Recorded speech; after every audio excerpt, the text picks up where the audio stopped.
This is a video on how not to learn beginner guitar. I have other videos on here about how to learn beginner guitar and how to go about it, but this one is how not to do it, because that's important too. So the very first thing I'd say is do not go on YouTube and pick random lessons of all the different things and look at the thumbnail bar on the side and learn off that. What ends up happening, players, is they end up going online and they'll have 3 chords kind of half learned.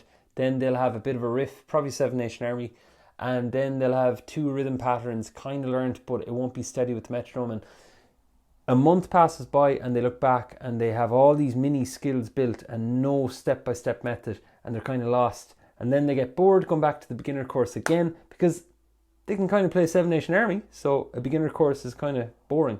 So those are a few tips on how not to learn beginner guitar. So the big thing is take it step by step and go from the beginning.